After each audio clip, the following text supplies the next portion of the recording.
Well, when I was in high school in Brooklyn, it was required that you make this retreat. And I did everything I could to get out of it because I wanted no part of it.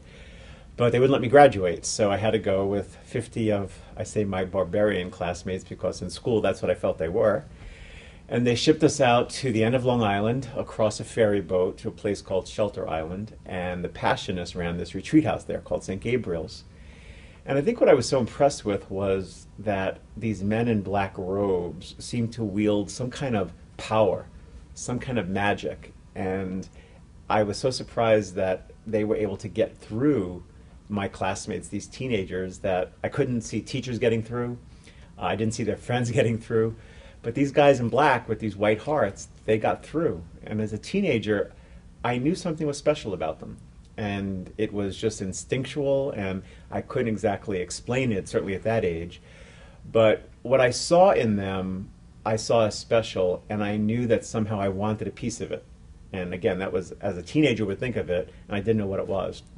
And so when I went to college, and I was working on Wall Street full-time in a brokerage firm, and I was going to college full-time, it was this crazy year, and it was very busy, and I was looking at all these people around me who were very unhappy and very dissatisfied with their life. And I realized that I didn't want to live their life. Even my first year in college, I knew that. I could see that. And I wasn't sure what I wanted to do because they wanted me to go for my broker's license in this brokerage firm. So I called up that retreat center, St. Gabriel's on Shelter Island, and a priest answered. And I kind of hemmed and hawed, and I said, you know, I feel like maybe I want to reconnect with that place in some way because I found such peace there. And he said, well, why don't you come out for the weekend? And so I was a little reticent because I didn't know what exactly it would mean. And I said, well, you know, I have this car and I might not make it out there. It's a duster. It doesn't drive very well. And he said, so you never heard of the Long Island Railroad? And so, I mean, what could I say? I had asked him. And so Friday found me on the Long Island Railroad going out to Greenport. And I took the ferry over and he picked me up.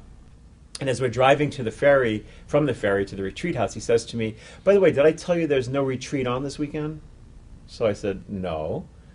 And he said, yeah, it's just going to be me and the guys I live with, the other Passionists, and you. And this was on an island. And I wondered what I had gotten myself into. But that weekend, I just lived with them. I worked with them. I prayed with them. I played cards with them. And I watched them. I really watched them, and that same sense of peace, that same sense of connectedness, that same sense that they carried something around with them that I couldn't put my finger on returned, and that same sense that I wanted what they had returned. But I couldn't articulate it, and I was afraid to articulate it. And so as this priest was driving me back to the ferry, he said to me, looking straight ahead, very cavalier, offhanded way, so did you ever think about doing this with your life? And I said, what? And he said, well, you know, like being a priest or a brother or religious. I said, no, thanks. And it kind of shut him down and shut me down. But I really couldn't get his question out of my mind and heart. Did you ever think about doing this with your life? Did you ever think about doing this with your life? And by the end of that year, I was calling him back up to see what would it mean, what would it look like if possibly someday I were to think about doing this with my life. And by that fall, I was transferring colleges and entering the Passionist residence to consider what would it mean and what would I have to do and begin my studies. And I think it came back to, I saw in them something special. They had a community life, they had a vibrancy, they had a love for each other, they had a passion for the ministry, they had a passion for the passion, to connect people suffering to the suffering of Jesus. And it all seemed to make sense to me. And even though I was very young, somehow it came through to me. I got it. And I wanted what they had.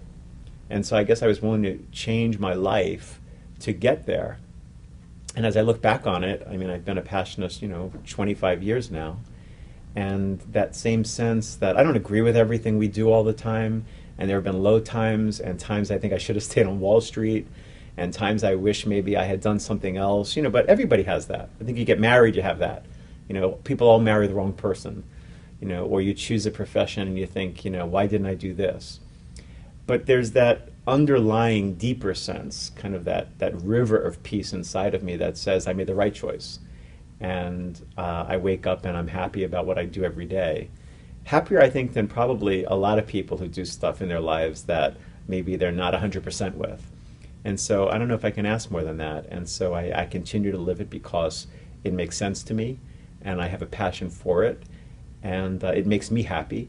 And I think I get a chance to really intersect people's lives in a very significant and deep way.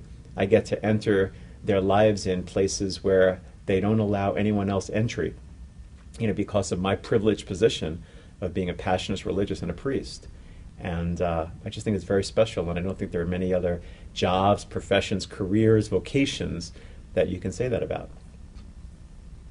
And what I'm doing now as a Passionist is kind of many things. I mean, I help out in a parish in Harlem, a very poor parish, and I help out there on weekends and say Mass.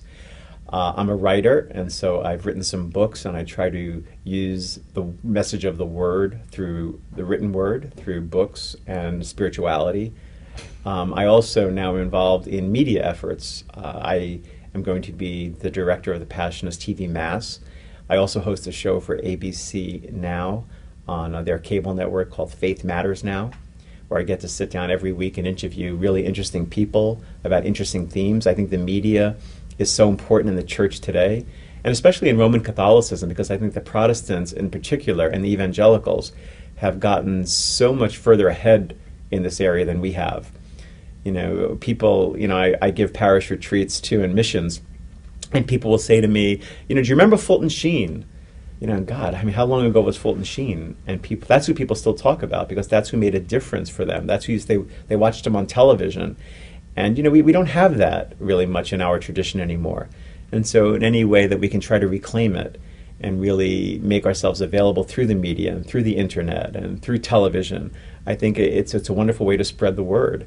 And we're going to touch a lot more people there than we ever will being able to go to parish, give parish missions or retreats, because, you have millions of people kind of available through the internet and through television, and what you say can really make a difference. And so I'm trying to direct my efforts in that way in the media, and continue to do some writing, continue to do some preaching of parish missions, work in that parish in Harlem, and whatever else comes your way. You meet people along the way that pull you in different directions, and you go where you're needed. And I think as a Passionist today, that's what I'm trying to do most.